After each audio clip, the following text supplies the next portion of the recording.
জয়মা বললা আমার মা সবার মা। বললা মায়ের টানে 20-25 দিন আমি আটকে গেছি। গাইস, কেমন আছো সবাই? আশা করি ভালো আছো। তো নতুন একটা ভিডিওতে আবারও তোমাদেরকে স্বাগতম। তোমরা হয়তো অনেকেই জানো যে বললা মায়ের পুজো কিন্তু 22শে নভেম্বর, সেই জন্য কিন্তু আবারও চলে আসলাম পুজোর যে প্রস্তুতি, তারপর মেলার প্রস্তুতি, সমস্ত বিষয়ে কিন্তু আজকে ভিডিও বানাবো। তো গাইস, চলো মন্দির প্রাঙ্গণে চলো, দেখি সেখানকার প্রস্তুতি কেমন থাকছে।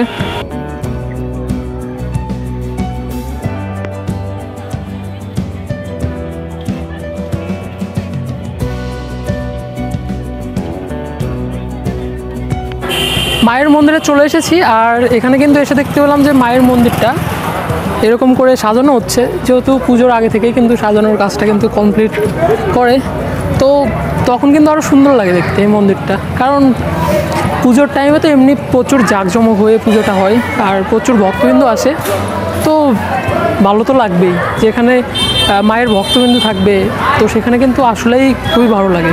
আর এই মন্দিরে আসলে আমার খুবই ভালো লাগে, তার জন্য কিন্তু বারবার আসি।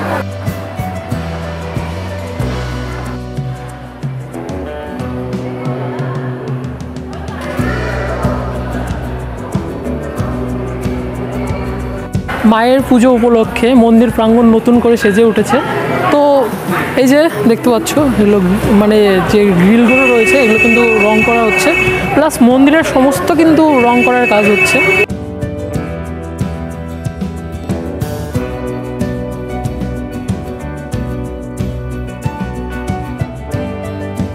মায়ের মন্দিরের ঠিক মানে বললা গ্রামে, আর এখানে কিন্তু পুজোর আগে মোটামুটি প্রায় সমস্ত জায়গাতে, এই গ্রামের প্রায় সমস্ত জায়গাতেই কিন্তু ছোট ছোট মূর্তি করার কাজ কিন্তু করে। আগে কিন্তু এগুলো হয়ে যায়, আর এগুলো কিন্তু অনেক অর্ডার থাকে, কিংবা তারা এসেও কিন্তু পারচেস করতে পারে। তো গাইস, আজকে এই টপিক নিয়ে তোমাদের সঙ্গে কথা বলবো। রয়েছে মায়ের ভোগ তৈরির শিল্প, তারপরে মায়ের প্রতিমা তৈরির, যেহেতু এই মায়ের পুজোর টাইমে প্রচুর কিন্তু ভক্তবৃন্দ আসে, আর মাকে উপেক্ষা করে যে ছোট ছোট মায়ের মূর্তি, তারা যে তাদের মানে এই মায়ের পুজোকে কেন্দ্র করে বিভিন্ন শিল্প মানে গড়ে ওঠে, যেমন মনোবাসনা পূরণের জন্য কিন্তু তারা মানত করে থাকে, যার জন্য কিন্তু এখানে কিন্তু সব ছোট ছোট মূর্তি বানানো রয়েছে। আর এই মূর্তিগুলো কিন্তু সব সেম সাইজের থাকে, কারণ এর থেকে বড় কিন্তু মূর্তি অ্যালাউ নেই, যার জন্য কিন্তু এইটুকু মূর্তিই থাকে।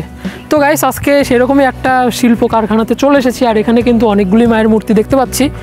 তো কিভাবে তারা এই অর্ডারগুলো করে, কারণ কোথায় থেকে ভক্তবৃন্দ আসে, কিভাবে তারা এটা নেয়, তো সম্পূর্ণ তথ্য কিন্তু এই ভিডিওতে শেয়ার করছি। তো চলো। কমিটির থেকে একটা রুলস, মানে 100 হাতের উপরে প্রতিমা হবে না। আর এই যে এগুলো প্রতিমা, এগুলো অর্ডার কিভাবে করা যাবে? অর্ডার হয়তো আপনাদেরকে আসতে হবে, এখানে এসে আমাদের সাথে ডাইরেক্ট কথাবার্তা বলে অর্ডার করে দিতে হবে। আর আপনারা এখানে কতদিন থেকে মূর্তি বানাচ্ছেন? কত 10-12 দিন হলো। 10-12 দিন। আর কীরকম ভক্তবৃন্দ আসে? প্রচুর প্রচুর ভক্ত। তো আপনাদের কেমন লাগে এই পুজো উপলক্ষে যে এরকম বড় মেলা হয়? ভালো লাগে। তো আপনার ভক্ত বাড়ি এখানে? আর এই যে কাজগুলো করছে সবার বাড়ি এখানে? না, এটা কারিগর, আমরা যাচ্ছি কারিগর নিয়ে আসি বাইরে থেকে।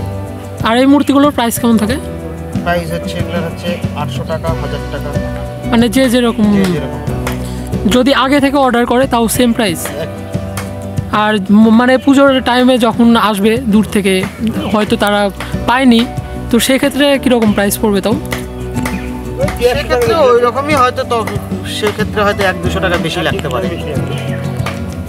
ঠিক আছে, ধন্যবাদ আপনাদের।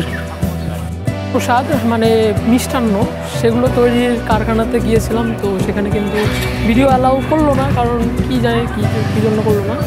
আর এখানে মায়ের যে মানসিক করা যে ছোটো ছোটো প্রতিমা থাকে, সেগুলো সম্পর্কেও ভিডিও করলাম, অবশ্যই দেখে নেবে তোমরা। তো আজকে এই পর্যন্ত থাক, দেখা হচ্ছে পরবর্তী কোনো নতুন ভিডিওতে নতুনভাবে। ততক্ষণ ভালো থাকো, সুস্থ থাকো। কেমন আছো?